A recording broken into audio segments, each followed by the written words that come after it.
And we're online.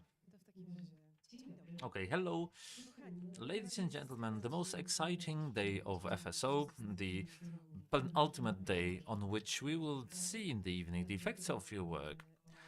But that will happen at 8 p.m. Before that, several really great lectures. And we will start this day in here in the aula because the talks have been going on from the very on from the very morning. And I would like to welcome Magnus von Horn and Michal Dymek, the director and the DOP, and I leave you in their hands, the best possible hands. I think that they will take over from me. You saw the film of Magnus, so I hope it's going to be a very fruitful meeting.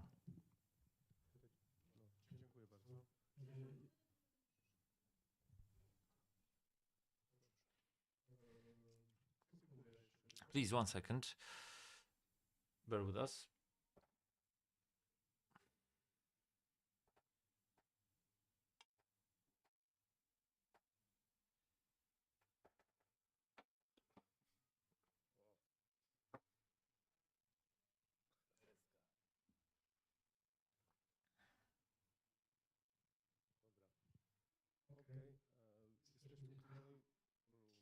Okay, we're here to talk about our cooperation and the preparation which we had for the film Sweat, which you have seen, at least part of you have seen yesterday. This is the film that we have made 3 years ago in 2019.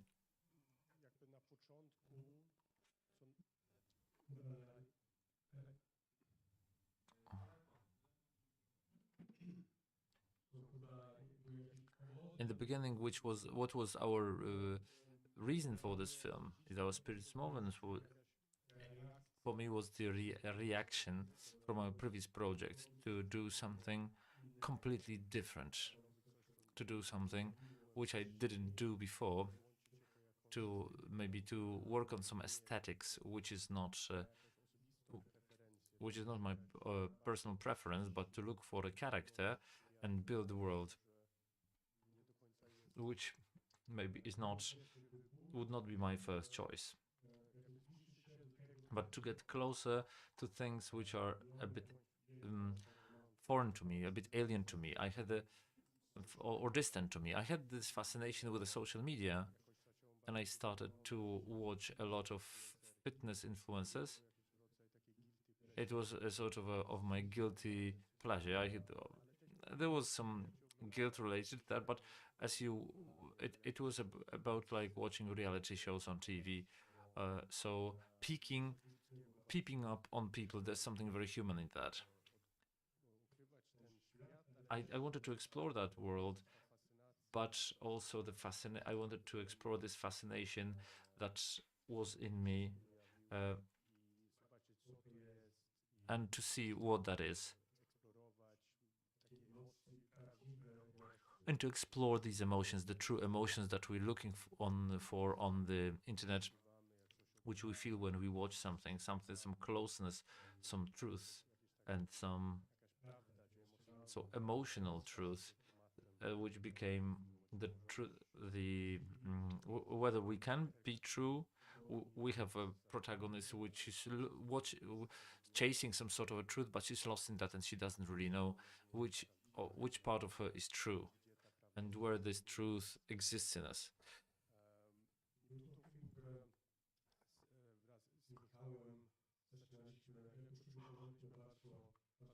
We are preparing this movie with Michal for a very long time because it was difficult to finance that movie.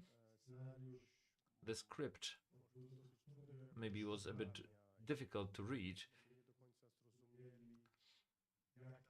People do not really understand how this exchange of protagonists should, how this hero's arc should look in that movie, and how it's going to work. We didn't want to make a moralizing film and ending with some very strong uh,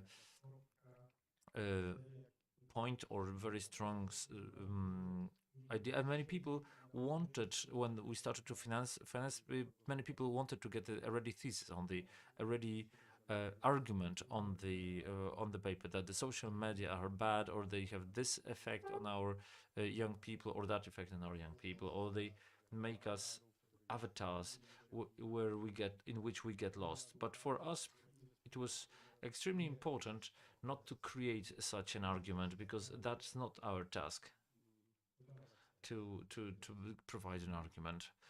The film is a certain discussion with the audience, which provokes the audience, and the viewer, and then the film has a chance to stay outside of the screen, to remain alive outside of the screen, where people discuss it. But I don't like the strong recipes or strong arguments in the cinema.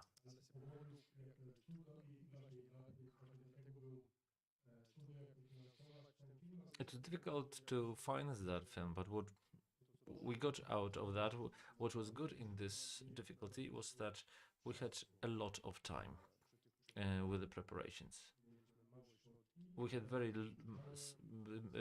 humble means, but together with Michal and Magda Koleśnik, the actress, we spent 1.5 year with Magda, and yes, I think 1.5 year.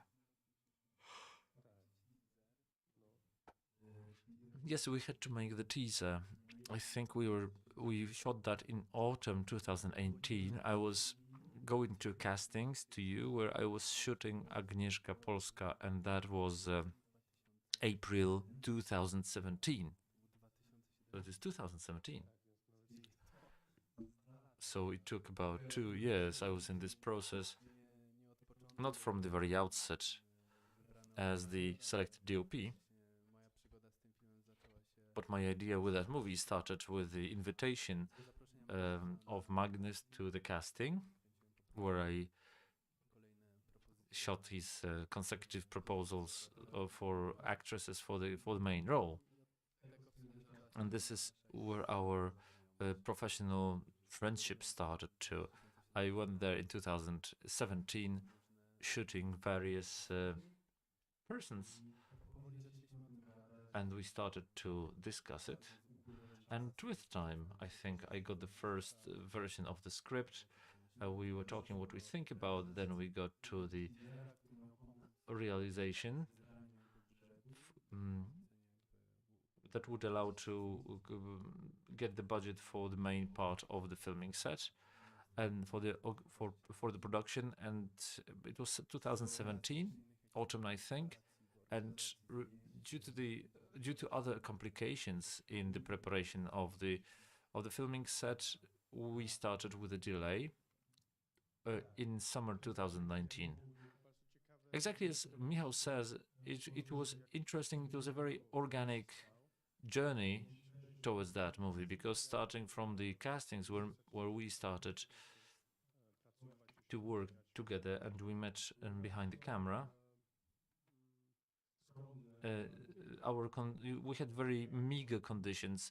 We had 2 actresses, some pub or some bar that we rented from a colleague, where we could shoot, but which had normal clients, and they were eating, and we were shooting some castings there, because the idea was, for the casting to be interesting, we wanted casting to be inspiring for the actresses and actors, so that it's not just a situation of a white wall or some casting agent making some rehearsals, because I would feel horribly in such a situation.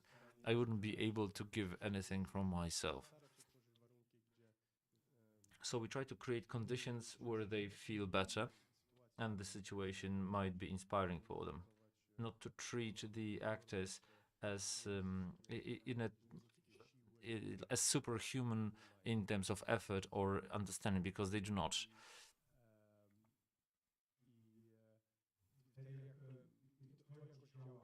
This worked quite well, and Michal, who is a very good, he has very intuitive understanding of image. We had very good scenes for the casting where actresses. Do you remember that scene with Victoria? the one who miscarried, this long dialogue scene. And we used that with castings, and it wasn't um, a trade center. They met at a table in a restaurant. The goal of the castings was to find actresses, and that's why there was no sort of impression that this footage is to be used for something else. There was certain freedom. When I watched how Michal shot that, I really liked that.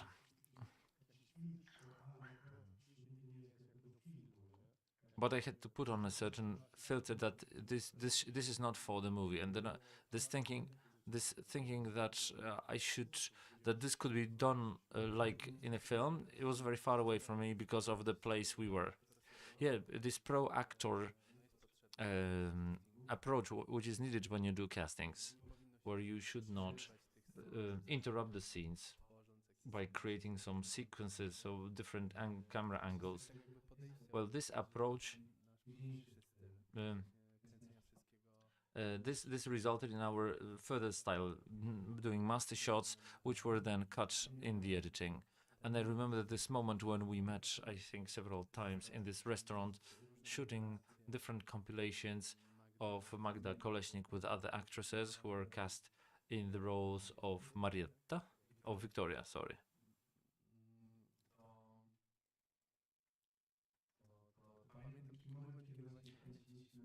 I remember the moment when we were shooting that in long shots and you started to suggest breaking it down into wider wide shot or master shot, so that this sequence, which was supposed to be a certain backbone, like a simple situation, the camera follows the emotion in a very simple shots, profile versus the profile, then profile, then profile. How it's gonna work without the classical storytelling around this situation, which is the in the center of the stage. I remember that you called me and you said that everything around this makes no sense. It's so interesting when you focus on the observation one to one of the scene, being very close to the actresses. It's a very interesting key to follow in that movie, as um, by using the camera as a tool to tell that film. It all was shot on Michal's private mobile phone. So this lightness and mobility of this camera, exactly which Michal said, uh, it it started. He started to edit in his head, and we started to lose what was interesting in the image. I remember when the actresses were sitting like that at the table. So it's quite a boring setup. The scene is 15 minutes, 10-15 minutes. And what I really liked was that at some moment, because Magda Kolesnik was sitting here, that it was, I think, a casting for her role because she was coming back many times. It was not decided that it will be her. So she came back. I asked her to come back and to confirm that it was certainly her. I could sit at home and watch that for a very long time. Also because of how Magda looked in that. Um, Michal, Victoria was sitting here, and Sylvia or Magda was sitting there, and the camera movement was from the very close profile. Victoria was not; she was slightly blurred, and we could only hear her voice. And the camera was directed at Magda, and that was very intensive. It we got the camera got close, and then it got more detached, but then or maybe more far away, and but it was always coming back to her profile.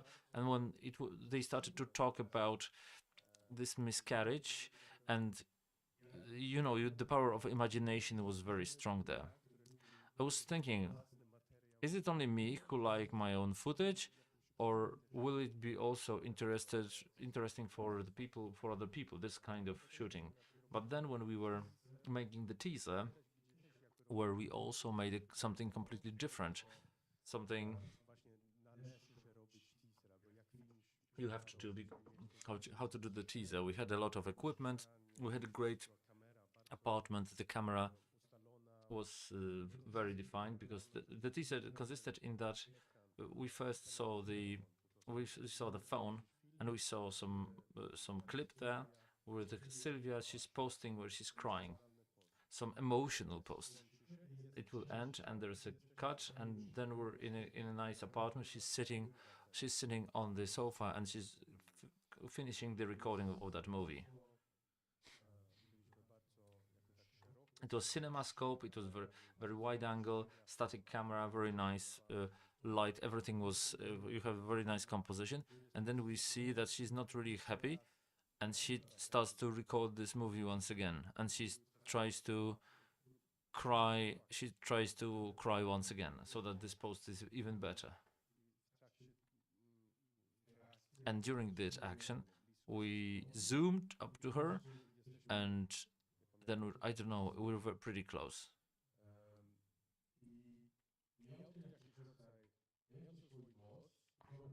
It had its power, and it was good for a teaser, but the storytelling like that, this aesthetized images and this staticism, or would give certain commentary from a camera. So we sit there and we observe some freak or some strange girl with her like that, and with the finger, sorry, with the nails like that. It created certain distance. So we didn't want to, but we didn't want to judge.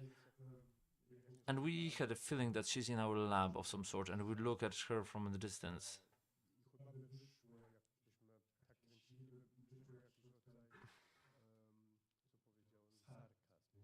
There was some sort of a sarcasm, but I think right now, listening you, I have a totally different memories about the shooting the teaser, which at that time, it there was a lot of discussion and emotion that it's not right, but also this sort of storytelling is in the movie.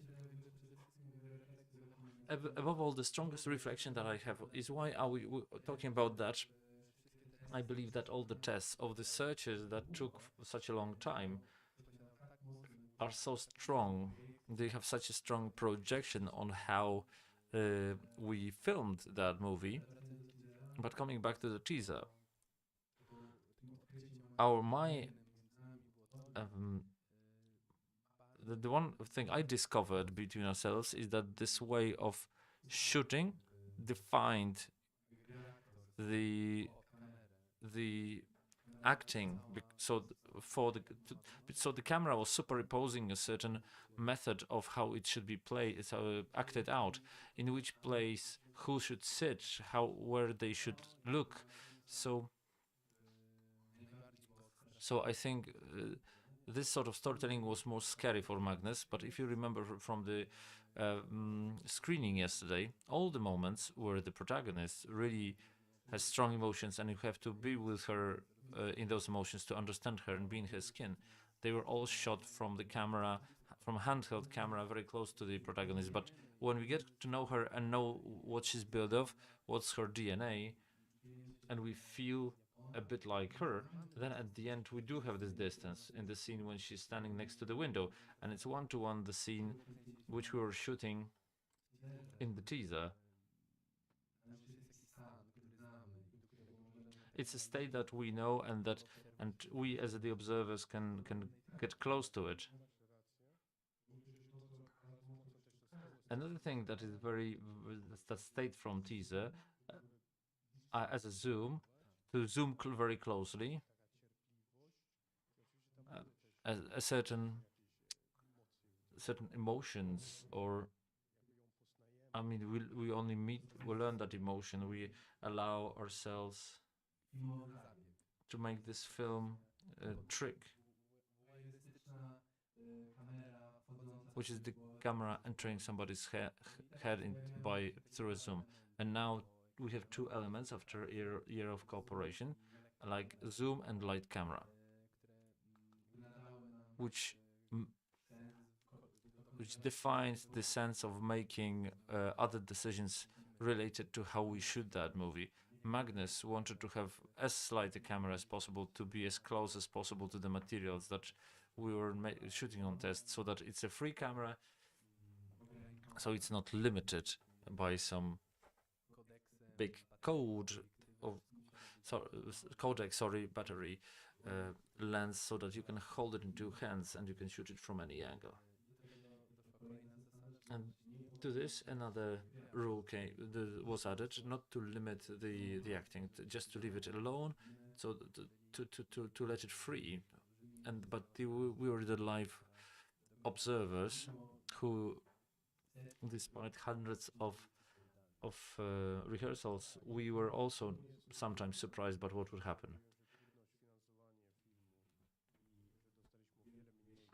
The problem with financing, we had much less money and much less shooting days that we wanted. Then this form started to make sense from the point of view of production. We needed that to make this film at all. So our weakness in this respect, we wanted to translate that into strength. So it became a certain strength.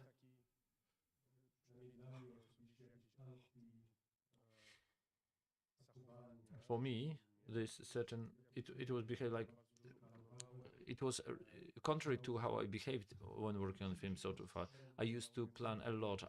This the equipment, the organization gives us the impression to you have this feeling of control. It gives you a good feeling, and here a certain feeling of unpreparation was very interesting. Of course, we were prepared, but the most important thing for us was when Michal didn't really know where Magda will go, what Magda will do, how we didn't have everything listed, our rehearsals, our castings, which slowly the form crystallized with the castings, and there was always a certain lightness, certain serendipity, something that I was to play one of the characters. I finally didn't do it. I don't want to do that. Decided.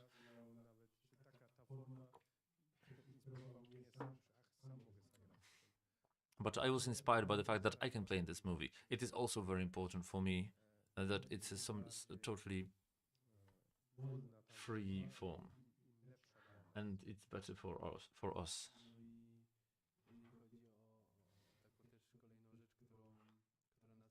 When we're talking about another thing that sort of made us, inspired us, is to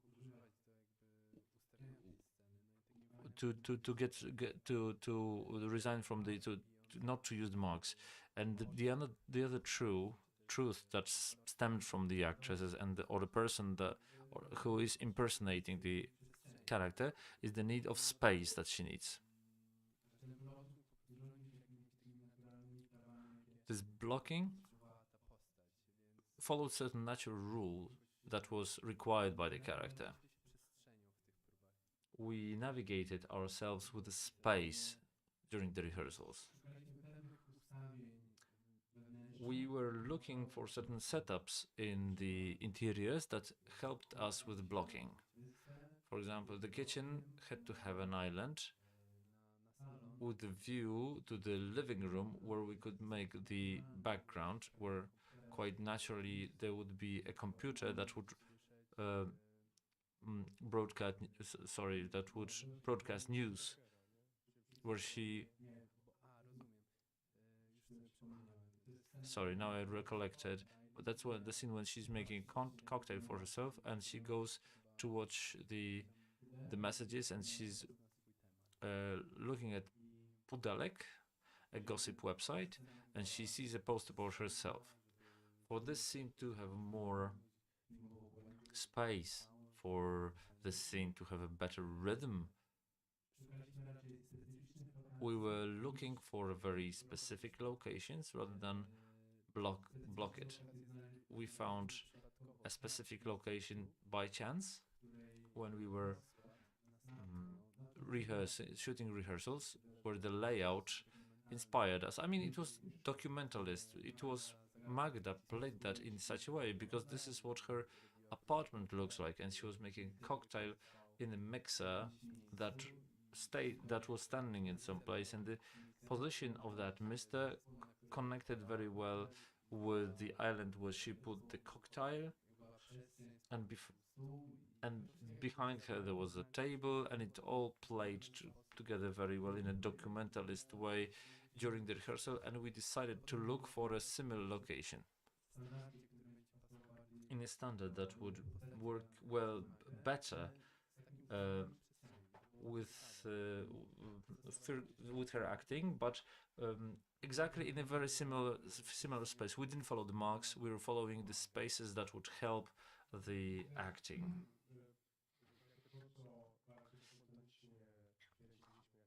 What very spontaneously we shoot, with Magda at her home when she was preparing cocktail. When she watches her viral in Pudelek, suddenly became. I mean, we love that a lot. When suddenly this blender starts to collaborate, when we can't hear what was said in the computer, when the sound is intensive and has this pulsating. Another mission, another challenge for the set designer to find a pulsating mixer to cut the sound of the post that was watched.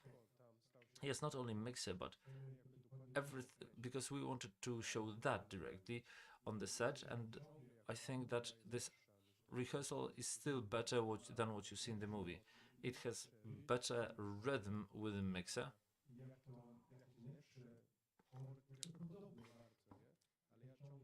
It's very similar. It was so intuitive and spontaneous that it has its power, which is almost impossible to repeat. And we wanted to repeat that, and good, because then at least we know what we will do, and this is important for the film crew, for the organization. It was a great attempt of to recreate the spontaneously the style that we got from the castings and the rehearsals. We had a lot of freedom, which was very inspiring to what we want to do on the set. I always try to get a worse, smaller camera for this, and suddenly I understand that it's important. I understood. I think for Michal it was clear before, but I understood that the most important thing that it has to be a camera that Dymek works well with. He feels it well, that he's in the scene and he is in those scenes with actors and actresses throughout the whole shooting time. So if it has to be very comfortable in the position too, because very intuitively with very difficult conditions he will, these were like cramped spaces, and he can't get in the way of the actors. Of course, he's not playing. He's an actor of sorts in this situation. He makes intellectual work during when I look at this. I'm not. I don't want to talk to him. Yeah, it was prepared all during the nights every time before the shooting days.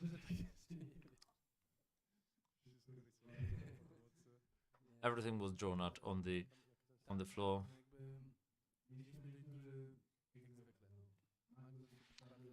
As usual, Magnus likes to be prepared. I like to be prepared for a very long time. We prepare together. So yes, so this is the image of our camera, which was finally selected and built. This is the final setup of this camera, but we started from a very complicated tests where we compared Blackmagic, Pocket, some really small camera, Arri, and Sunny Venice. And Sunny Venice at that moment was much more expensive than Alexa Mini, and Blackmagic was not so so ergonomic and so robust to tell a story from hand. And we had a lot of scenes at the table where you could use a smaller camera, which is very sensitive um,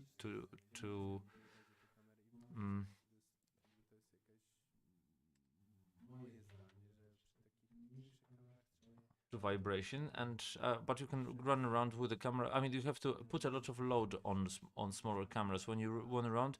The the heavier the camera, the better it gets it lies with you. I mean, of course, Alexa is quite heavy, which was okay, but we decided for this camera because we also needed a bit of lightness. This camera is very versatile, and we decided to make it lean as much as possible, to get rid of the battery, to put it on the battery belt. So we had one cable as a power supply. You can see that this what the setup was. I I like to follow positions. We look at the monitor. Usually, I like to go um, through the eye viewer. We had two times of setup, and the whole film is made on one lens. It was Zoom Angeny 2876. We quite often did not shot without the compendium, so compendium is not here, as you can see.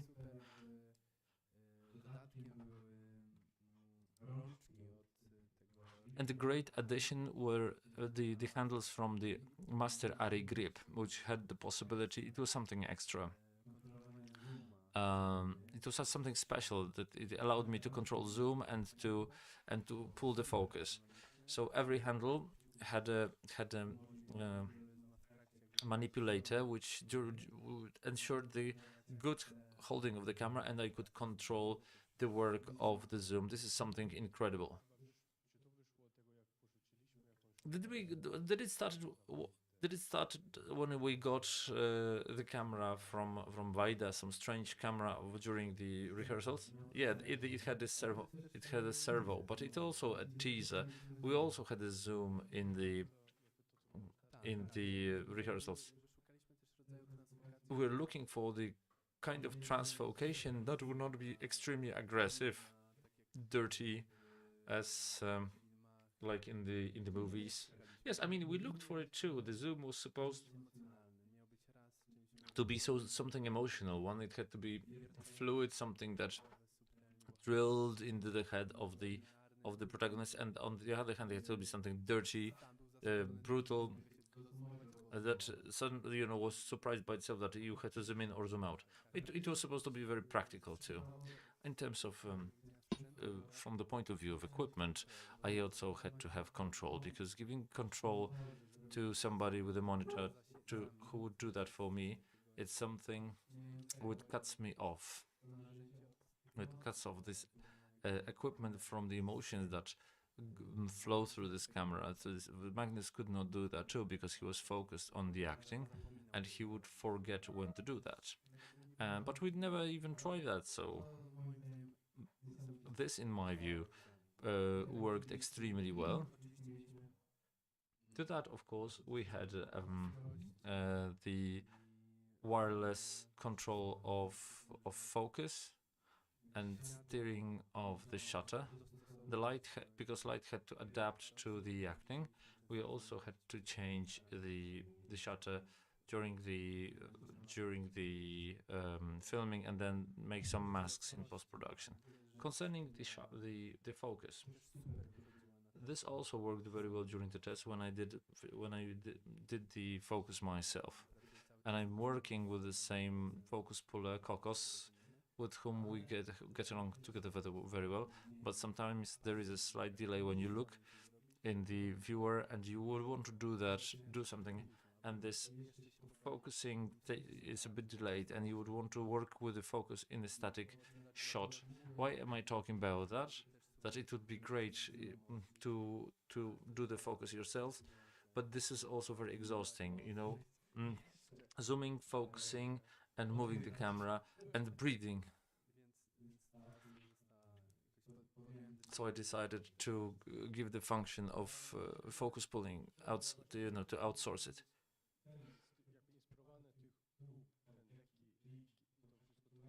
The inspiration for the rehearsals, this rig, all this, we then also on the set we tried not to repeat ourselves, but when you make another double, another repeat of the scene, uh, quite often we try to do it in a slightly different way so that the actors moved slightly differently, do something differently, because then the reactions also become different. The best example for that would be the birthday party at her mother's, which was shot in almost. I mean, there was like 3 days of shooting, so there were 3 long shots.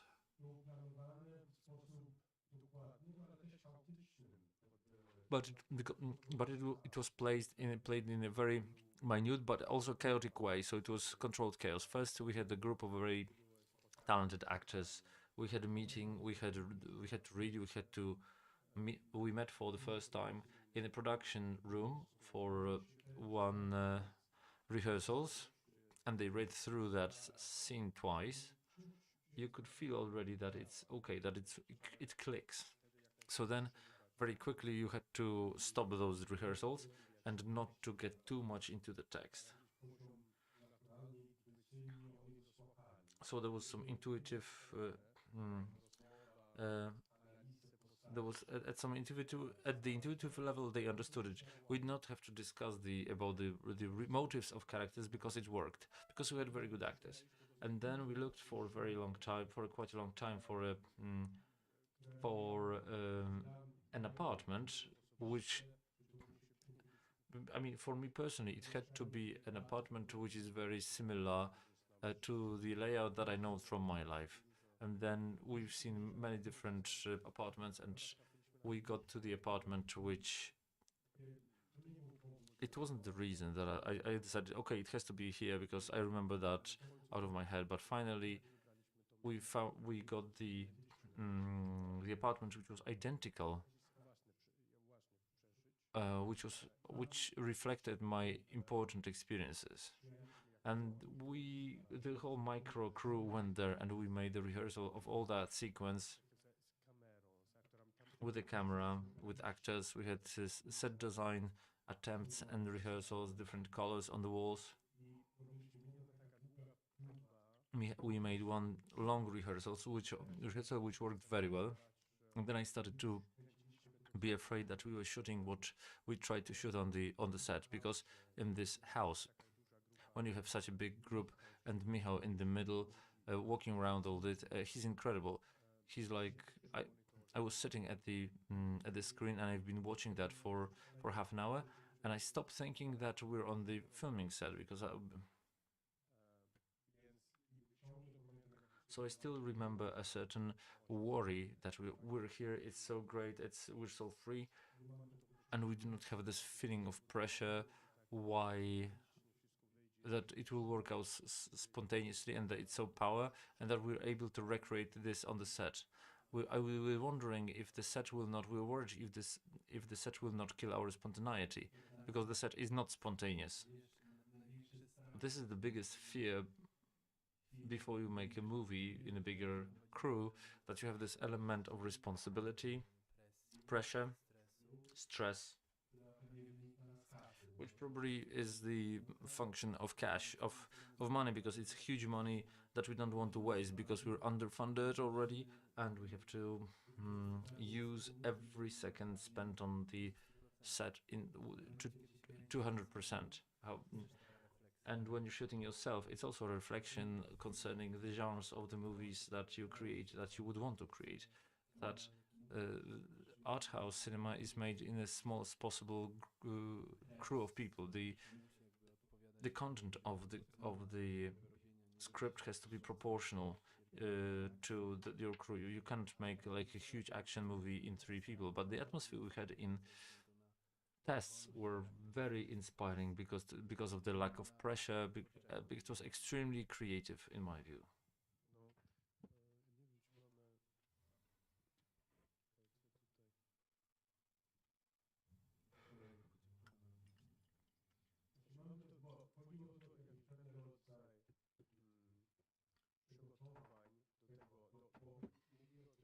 we're talking about this all time that you have certain freedom, spontaneity, but we still have to plan it very carefully.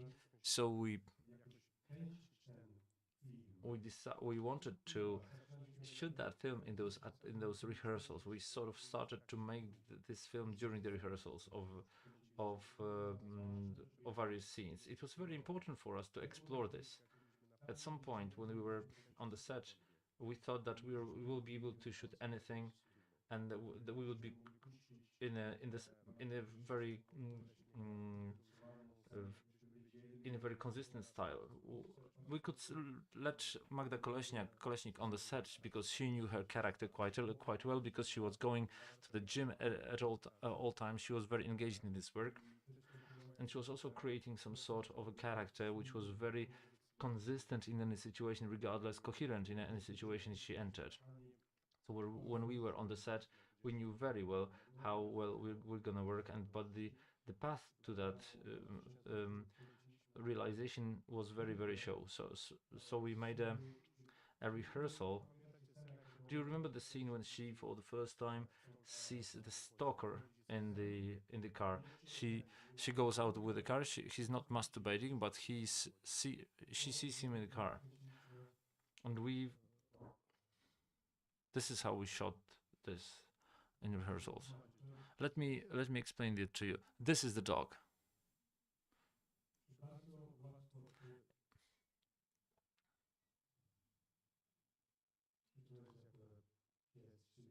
This is Sylvia's dog. Yeah, pissing here.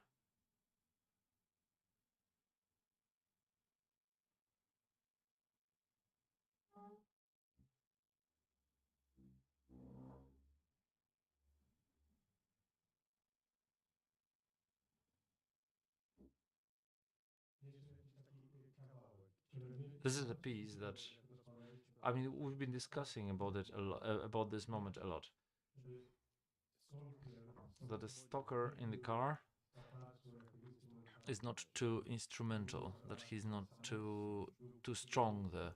That that he's random. How to see this randomness, not too marking that. Yeah, he will come back soon, and he's so ominous that we set up this car because looks well in the frame. That it's put there in a dirty way, but also in a filmmaking way, so that the time for camera movement was long enough so that it not draw your attention, so that it would also work that as if we were Sylvia on the street who suddenly saw a guy in the car. At some point, this is also a certain paradox of this process. If in the beginning we were to live that uh, to live to shoot anything, I mean, here we're in the process, we're recreating a certain spontaneity, and I remember that here you have to plan it pretty well to catch it once again. It's either in the beginning or maybe somewhere at the end. I remember I've been thinking about this a lot when we were um, moving the camera movement, thinking about the camera movement. Should we shoot from the other side the other side of the street or not? Where would it? So it's not like the uh, conspiracy of scriptwriters. We were the most afraid that the film was supposed to be so subtle in its expressions that could happen or not happen. So we have to save by the selection of the form and the way of emotionality of this form. We had to supplement the credibility of those situations. It helps a lot because such way of filming doesn't cost anything. We can go around. We're trying to film something, and it works.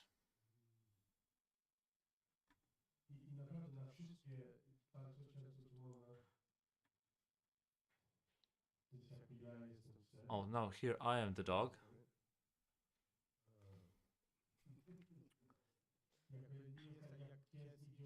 When the dog walks to watch Sylvia when she's getting prepared for the party.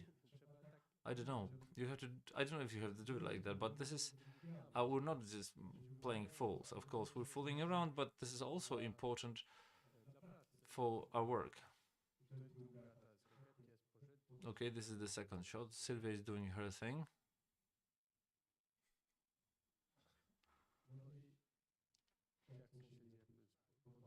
And the dog is looking at her. And we tried to go like that through the whole movie.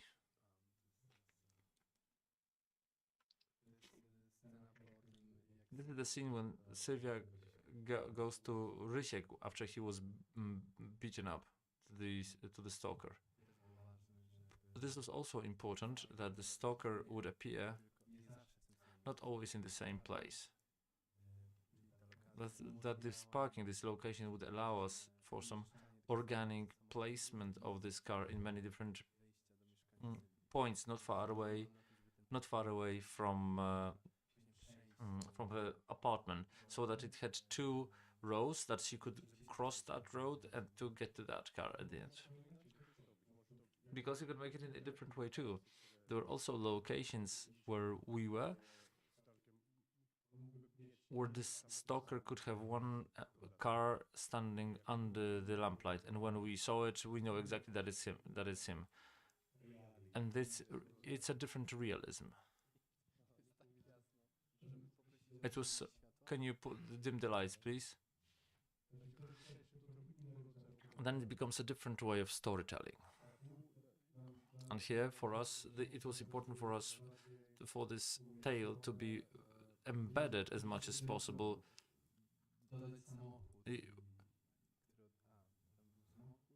There was a car which drives away because he lives in a car. He lives in a car.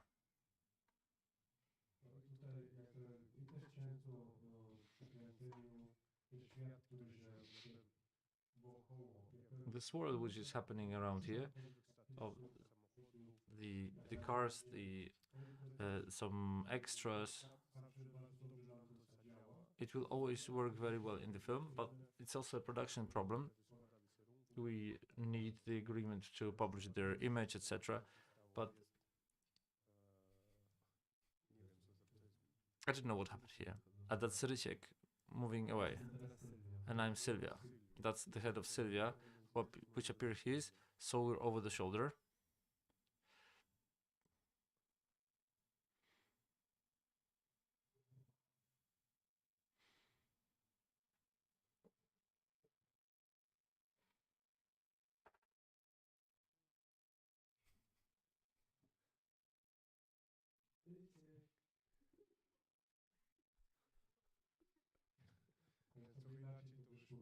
So it worked a bit differently. It came out a bit differently from in the movie, but it's not far away. The directions are the same. So there's the guy standing in the balcony, the neighbor. So theoretically, our dream was to create the impression of the dirt that we planned, but it would look like something natural. That was our dream. This is how we get out of the car, like a horse.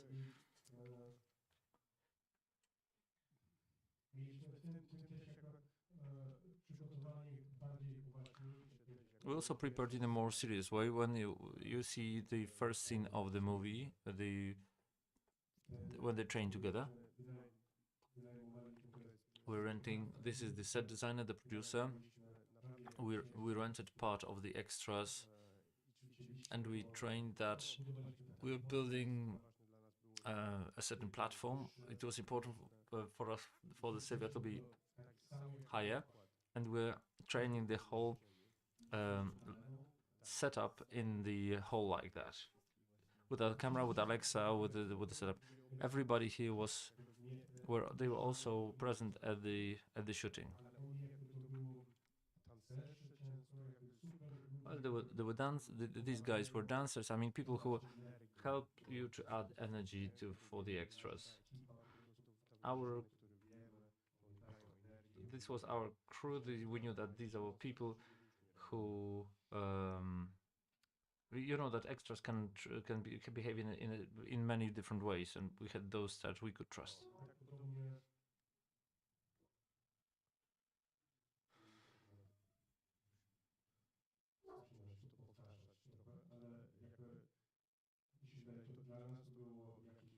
Well, that was this was our weapon number one to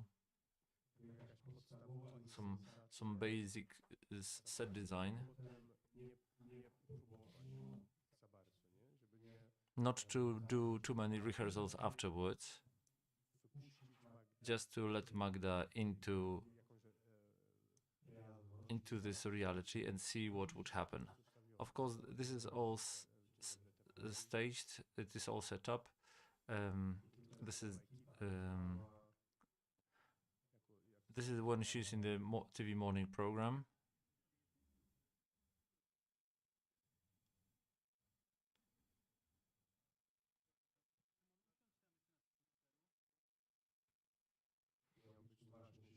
It was it was supposed to have an extra. The set it was we needed we wanted to have somebody important, well known to be the who had a long monologue, sitting here with a woman who's preparing his makeup. He's just sitting and flirting with Sylvia, and it became too much.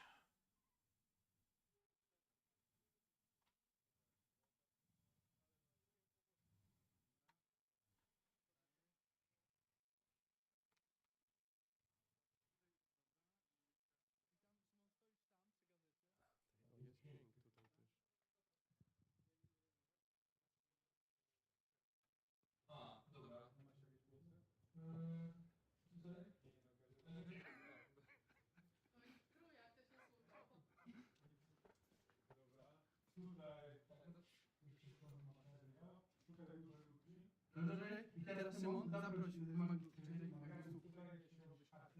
Aha, otwórz.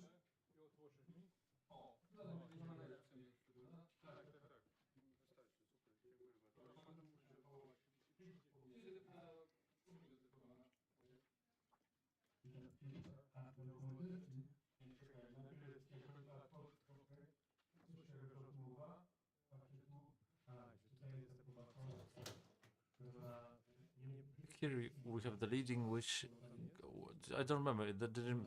He's the host, the anchor. Did it make it to the film? I don't remember.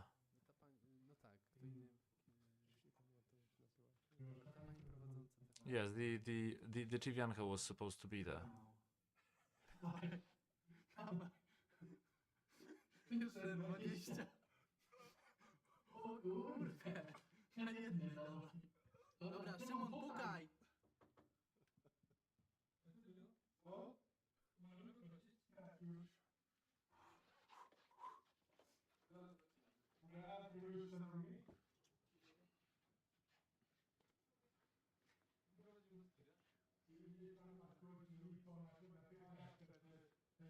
Różowe, różowe. Widzicie?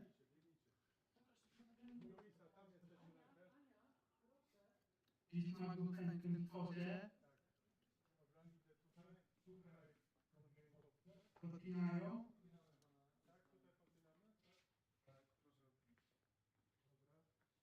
Dobra, dzieci. Mariusz. Jeśli tam prowadzicie wywiad z dziećmi, Bum! Viral.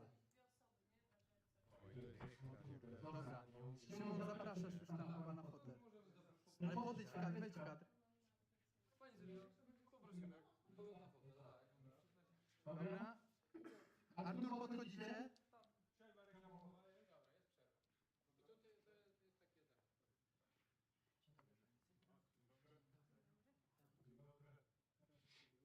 że tam przyjdziecie, ktoś poprawia makijaż. Bardzo miło, że jestem, dziękuję bardzo. Mamy jakiś pierdół jest, tutaj też powinno być gdzieś. Jeśli nie ma Dymeksa wcześniej, to już jesteś tutaj. Okej. Na antenie jesteśmy na 10, 9, 8, 7, 6, 5, 4. O, już. Dzień dobry Pani Sylwio. Witamy Studio. Znana jak Terka. Opowiada Pani coś o sobie. A co powiedzieć? Skąd pomysł na to, co Pani robi? No dobrze, So I think you get this, yeah? This goes like this.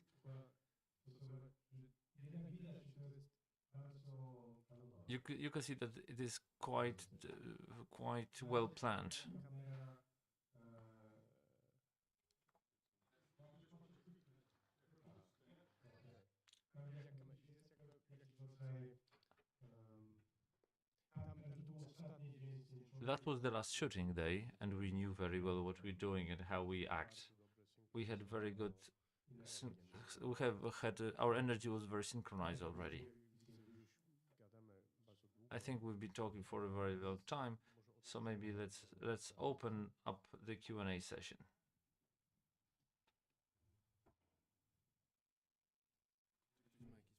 Do you have any questions?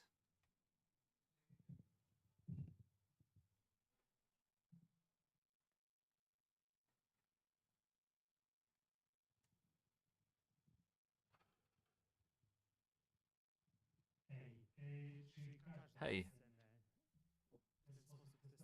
did you test every scene like that? Or maybe you just selected a few difficult ones?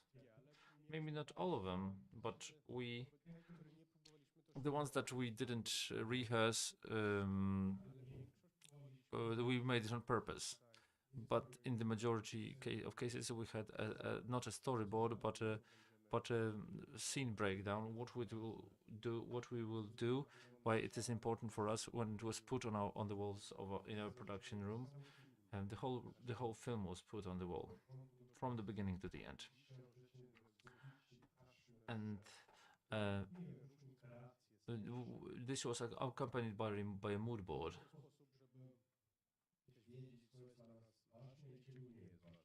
Yeah.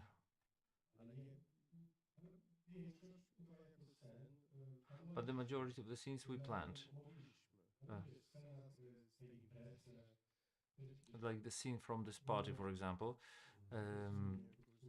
In terms of production, I don't like this night when we shot. I don't like shooting in the night, but we got what we've managed to pull off. I wanted to get to the casting. I have a lot of them, but I mean this is quite intimate. But I can show you how I made a selection for Magda Koleśnik. She was already at four of my castings, and I was still hesitating if it's her, if somebody else should that be. Also had trauma from my previous movie where the actor, an actor cancelled his participation. I had two actors who resigned from the main role just before the filming. So I really wanted to select an actress when I knew perfectly that she will not disappear and that it will be that person. So I think for the first 5 months she was coming to my castings and she didn't know if she's getting that role. And so one day she sent me a short movie on my a film in which and it convinced me. Yeah, she was maybe coquetting me a bit, but she does it exactly like the character, and she convinced me like that with this that I should get her for the main role. A few hours later, she got the role. I was convinced. Ahoj! Dawno się nie słyszeliśmy. Jestem pierwszy raz na bieganiu po praskiej stronie Wisły, bo tutaj się przeprowadziliśmy. Znalazłam sobie takie drzewo.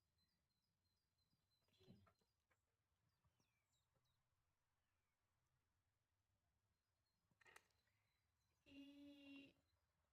I tak sobie myślę, że chcę ci to powiedzieć, bo znalazłam w internecie nagranie. Ja dokładnie nie wiem, jak się nazywają te wszystkie dźwięki i tak dalej.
It really it still moves me, but at that time she did exactly what she was supposed to do in the movie. Mi się wydaje, że ona nie miała nic do stracenia. She had nothing to lose at that time, so this is quite honest. But she's a wise girl. I I do understand this decision. I do feel the character in this. That was very important. This is also funny. Tu były też kilka, ile może 3-4 miesiące przed planem. There was several.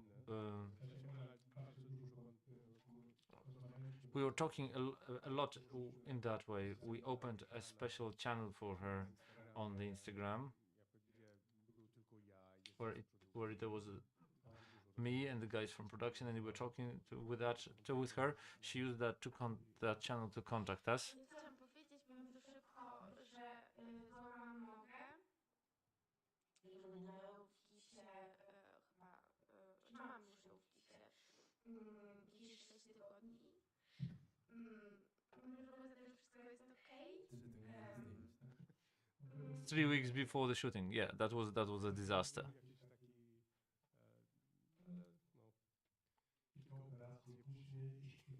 A few operations later, she came back to full health, and she had her own profile where she was always active. She was always sending films to us.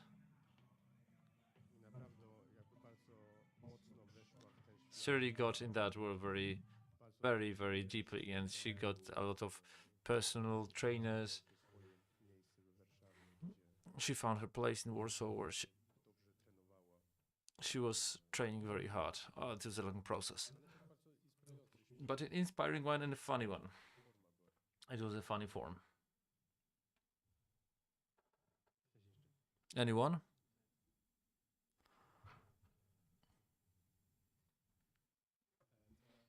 I wanted to start that with that. I loved the film. I loved it so much that it motivated me to get on the top of a mountain on my bike. So thank you for that.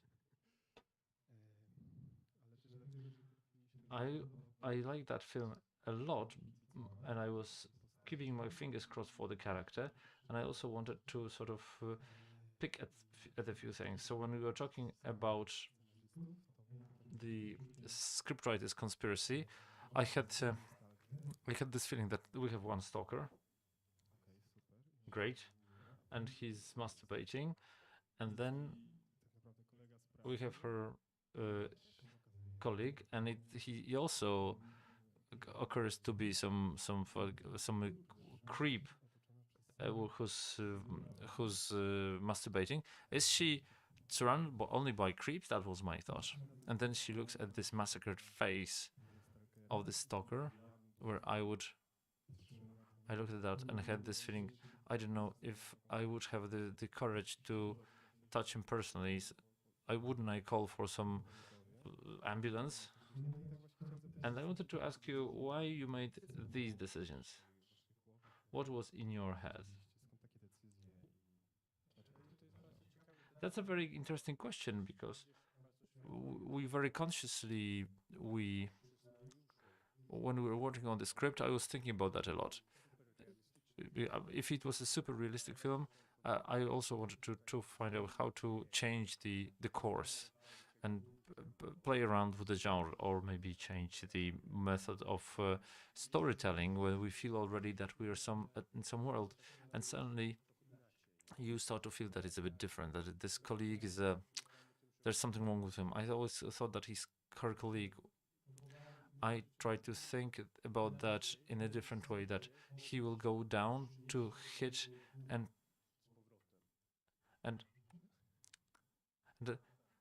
that he will go down, beat up the stalker, and he comes back with the stalker's spirit inside. Of course, you can reinterpret that in many ways, but I thought about this in such a way, because then I said, okay, we're telling a slightly different story here, that it's a different energy. And then with makeup artists, how, you always ask yourself how brutal the beating has to be. When during the makeup, I always said more, more, and more. Don't. So just to transgress a certain border, just to go beyond a certain limit of realism, so that it's really that he was really beaten up. And then I felt that, okay, I'm not saying that it worked or it didn't, but my intention was always that that night, the storytelling enters a slightly different genre, exceptional for her. That on the next day when she wakes up, she looks at the world with different eyes, and she drives around. Drives around that Warsaw, and the symphony of this city is different. I like that.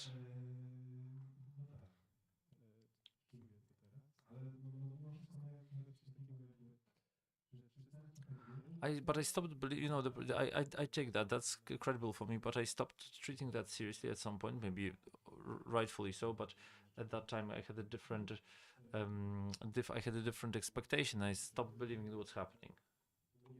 That's not bad. That's not how it should work. That it throws you off a story. But intention was, my intentions. But it's also a certain border. How close to that border you can walk. That I like this. I like this limit. But it's very difficult to find her. And it's great fun. It's you can also play around with the viewer, with expectations. What will happen next? One more important question, because there was a huge criticism towards our health service. Was it your personal experience? I thought that this scene was about that this health service in Poland doesn't function well.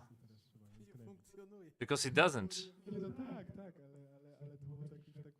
But this was, I had like it was so exaggerated. No, I had my leg broken, and now they didn't get me out. They didn't accept me to the hospital. I had this feeling that this is the most important part in this scene, that the health service doesn't work, and not that something else happened there. That was a health service in Łódź, even though the action takes place in Warsaw. We shot that in Łódź.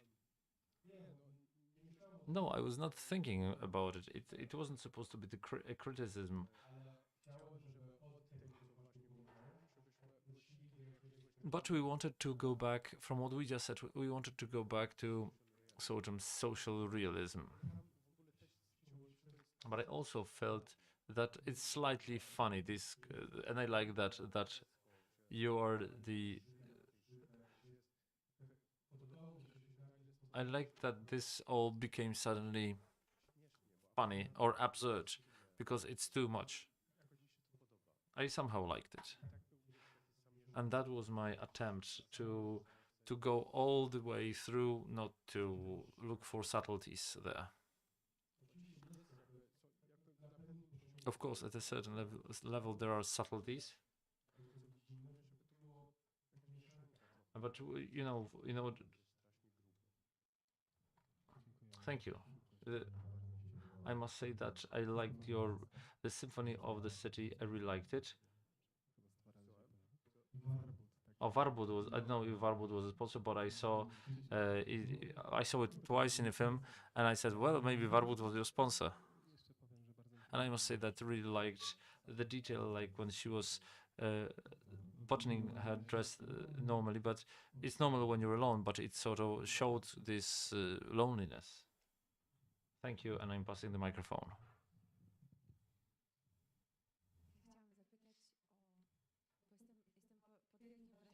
I'm under huge impression what Magda did in that film, and I think it's some wow that she she moved from one state to another. When she's extremely sensitive, but at the same time, there's this moment where her colleagues masturbates, and he stops masturbating, and she tells him to go. She has in herself strange satisfaction. That was interesting what she feels there. That was interesting for me. I was wondering which characteristics were important for you, and also Aleksandra Konieczna. I want to ask about her, but her selection was not obvious that she would be her mother, and I was wondering why did you select her for the mother, and why she was so mean to her daughter.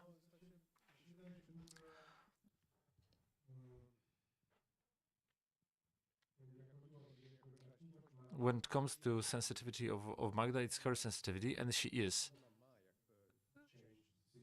She has a bit of Sylvia in herself, just like she wanted to create her, but she was never. We never wanted her to have a victim, and we wanted her to have some duality. We never wanted to make her into a victim. That she is a bit guilty, that she lands in this situation, and she provokes it, and she knows it, and she feels it.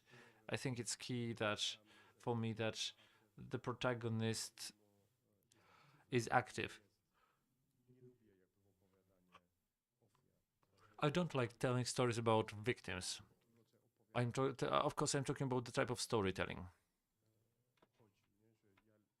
I'm looking always for a protagonist who has agency, and where he's a bit guilty himself for landing in the situation he lands in,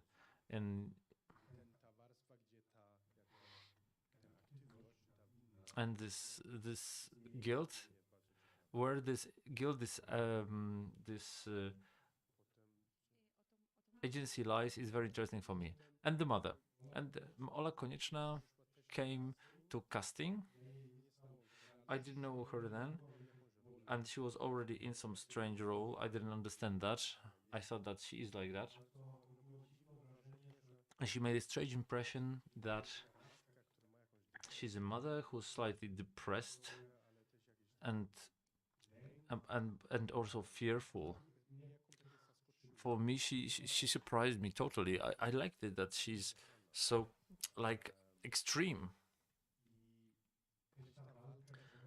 and this struggle that she loves her daughter. I mean, the more Sylvia wants to exist, the more her mother is not able to love her. And also, this is something out of their own life, an observation that the more the daughter wants to exist without her mother, the more her mother resists. I'm not talking in general, I'm talking about from my own experience. And I still remember something that Bergman said, that success of a daughter is a failure of a mother. I like that too. But I also like her to be funny too. This is also interesting how Magda went to this room and she comes back. It's interesting that she came back and said sorry to her mother. I also wanted to ask you, did you make many repeats like this scene in the Hello, Dzień dobry TVN, in the breakfast show? Was it shot repeatedly? No, we shot there 2 days. On the first day, it didn't work out. We didn't get this emotional level. And these were the last 2 days of shooting. And after the first day of shooting, I think maybe we made 1-2 attempts because we prepared for a long time. Then I was very concerned because it was also about dialogues, what she has exactly to say. Something was in the script, and then we started to think Magda. I was walking around the set and I recorded Magda a lot, and she was talking about what she feels. She had some monologues and I recorded all that, and I went home and wrote some monologues. And she was also writing a monologue at home. And in the morning we met and we compared our monologues, and they were quite similar.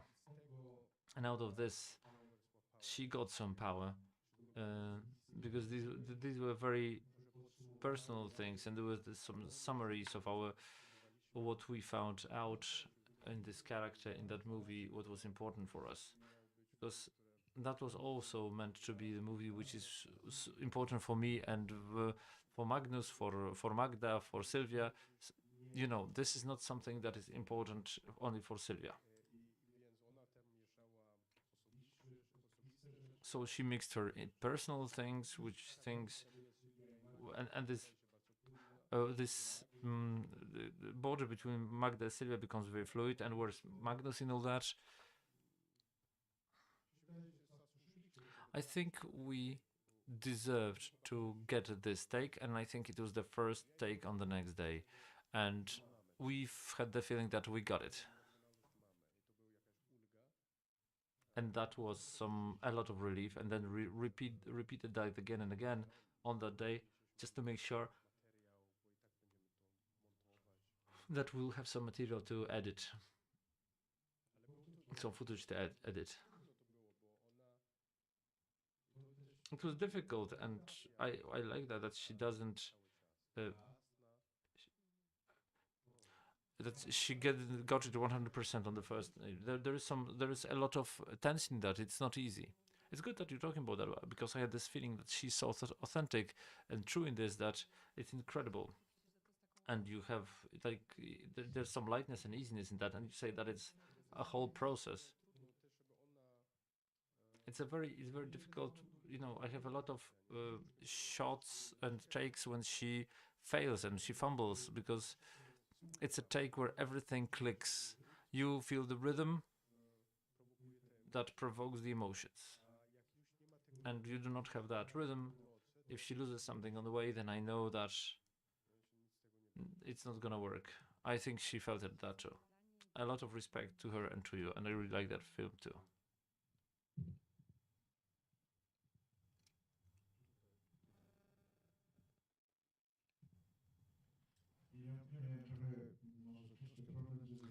I had a problem with understanding the her arc of development, because in the beginning she plays a super idiot whose second and third word is wow, Megan's, and yeah, and very awesome. So quite quickly she shows she's not as stupid as the station she works for, the broadcaster shows, and the ladies who are looking at her, and that's very good. Then we have the development of the action. I really like the idea that she shows empathy towards this stalker, because I think you could expect a different solution, and it went in this way that it's a beautiful act of empathy.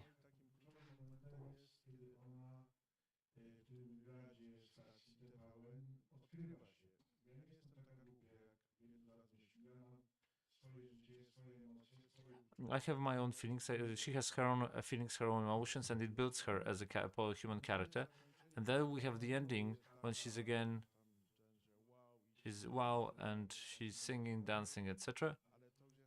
But it's already slightly different. Did I read well that there was a certain change in her, that at the end, regardless of being so enthusiastic, that it's different from this extreme overdrawing in the beginning. Was that the intention? Yes.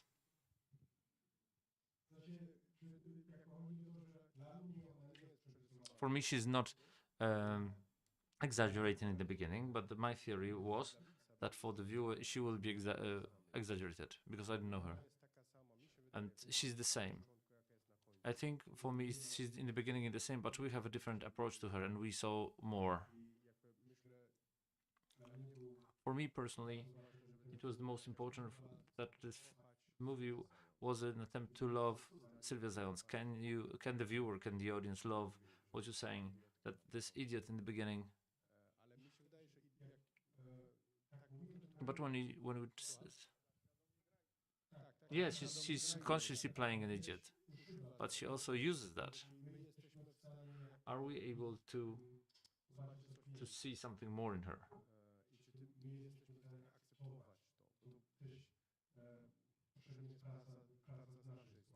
We have to work on our part.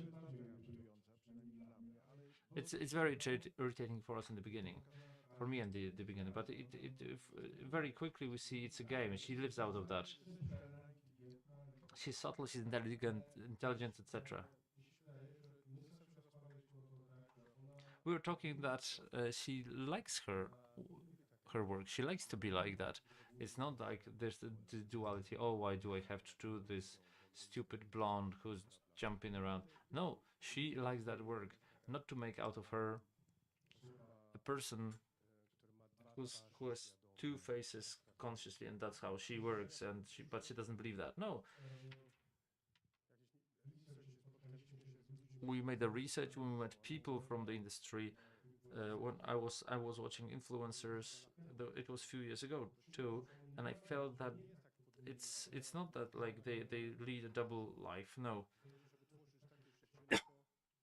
then then it leads you to self annihilation, schizophrenia, or suicide.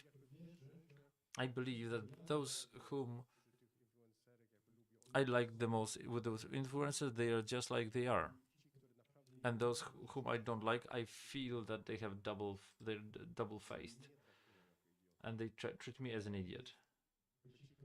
But those who are true or looking for truth, it's easy to sit on the other side and say she's an idiot because you don't like it or criticize it, but it's very easy.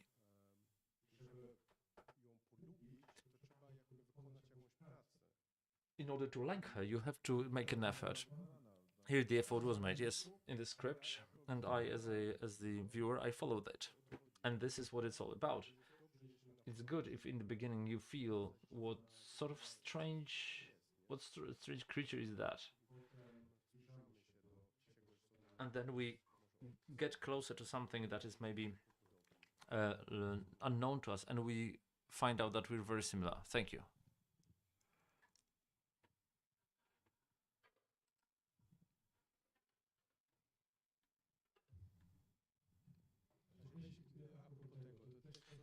Referring to that, it's something that Magda told me personally, and which I really liked. She said it was our first meeting during a casting, and she said she knows very well what it looks like, and she's treated as a stupid blonde. If somebody treats her like a stupid blonde, then she becomes a stupid blonde multiplied by two. And this is great, and this is also got into the film.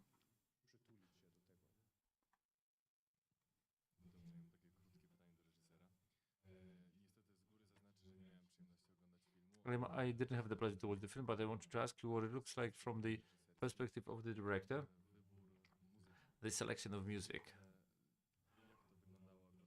How did it look like in the movie that I know that I will watch now? But what did it look like when it comes to music for the film? Initially, in the script, there was music.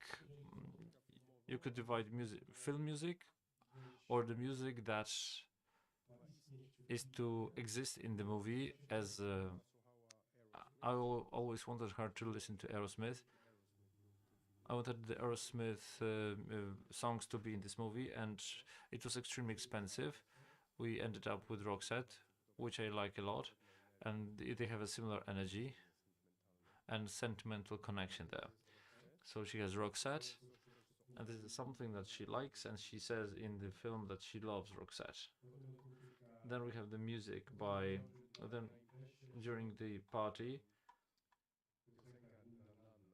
there was a song Nina Nanna, Italo Disco, but I really wanted her to sing, but it was too expensive, so we had to find another singer.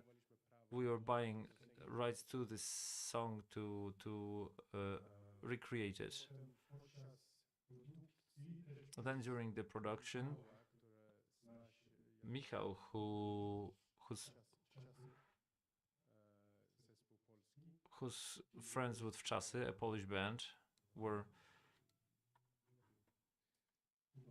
Kuba Świreło came to casting to Ryszard because he has some very interesting face, but this music was also existing.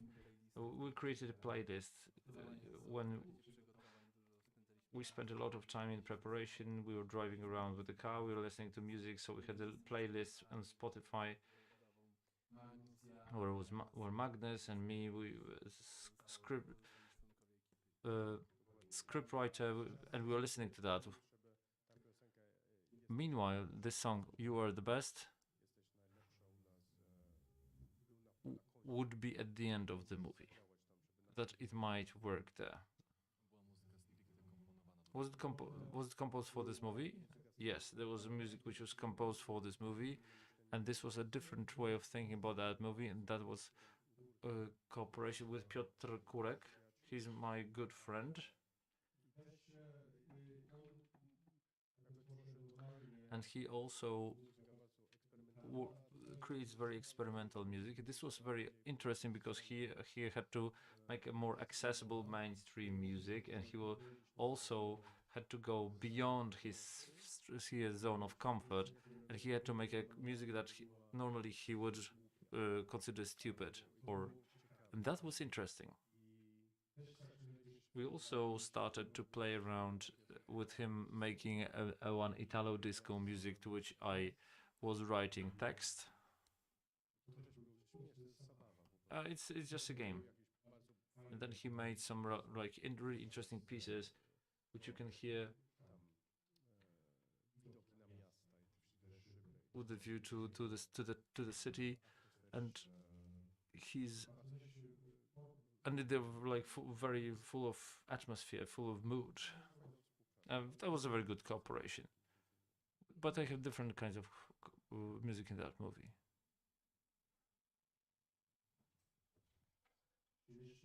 Any more questions?